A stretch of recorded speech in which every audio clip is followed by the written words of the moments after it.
One morning, Thomas the Tank Engine was waiting for Bertie the Bus to arrive with his passengers. However, Bertie was running late today.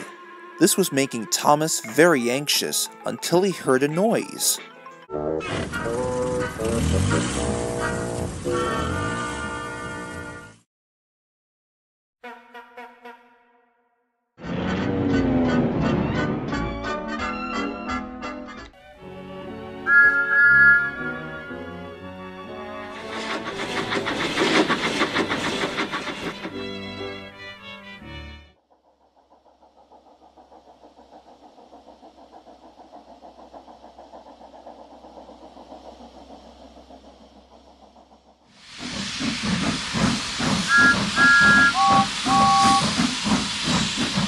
The next day, Thomas was given permission by the Fat Controller to see Bertie again.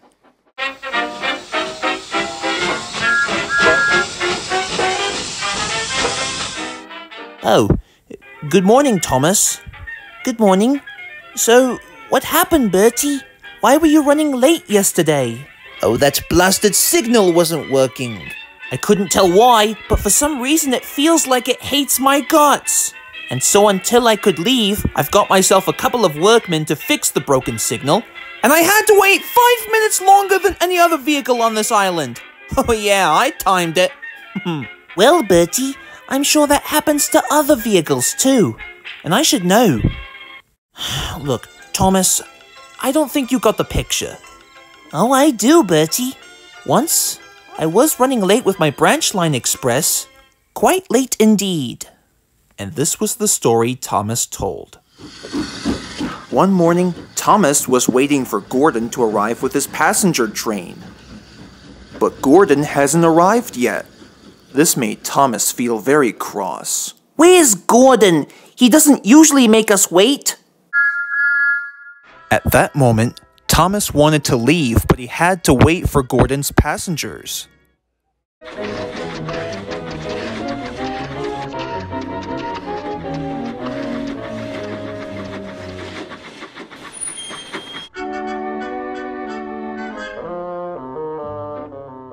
Where have you been, Gordon? Oh, sorry I'm late, little Thomas. Apparently there's been dreaded signal failures again.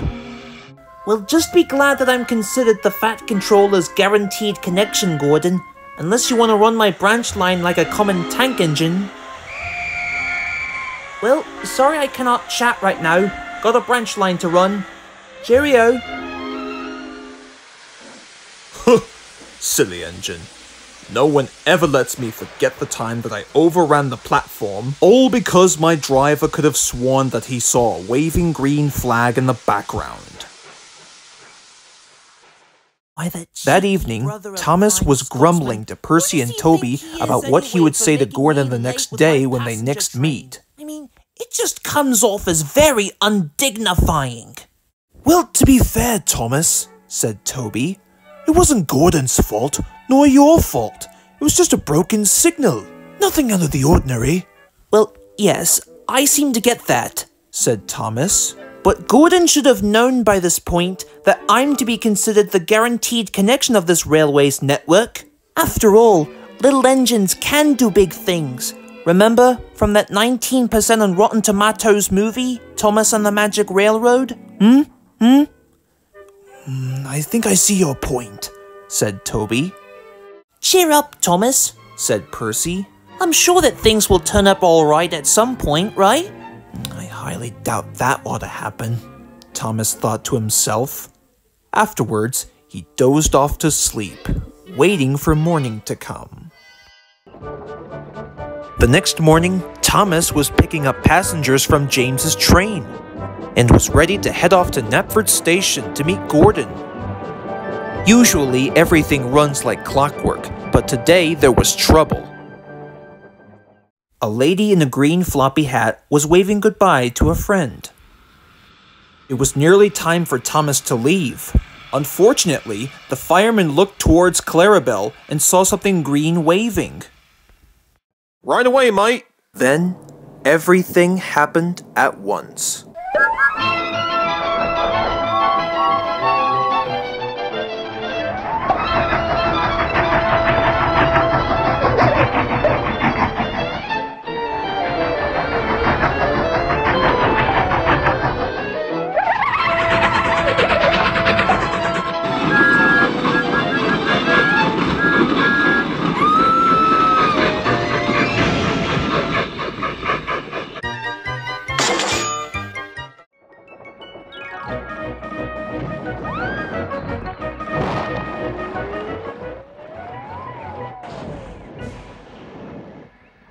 Silly little branch line engine, what are you playing at?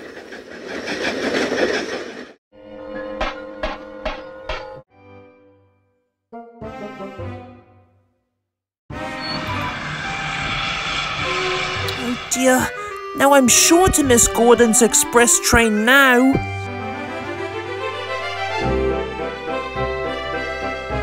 Once all of the passengers got on board, Thomas went off with Annie and Clarabelle.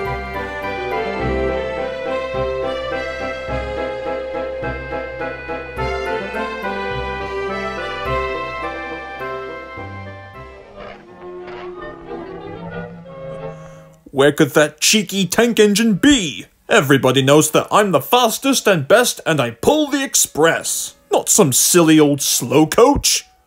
Then Gordon heard a whistle.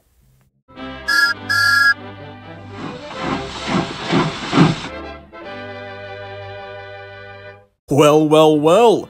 Looks like the tables have turned on you, little Thomas, grumbled Gordon, who was now wearing an icy scowl on his face. The embarrassed little tank engine tried to explain everything, but was rather worried that Gordon might be angry with him. But instead, Gordon remembered what Thomas said yesterday about being late, and the memory can only make him smile. Hey, don't worry, kid. Everybody makes mistakes, said Gordon. Even us proud engines can make hiccups from time to time. The big blue engine can remember the day when he fell in the ditch back in 1953. You really think so? Absolutely. Guess I have to practice my express runs better next time, so this way I won't have to be late every day.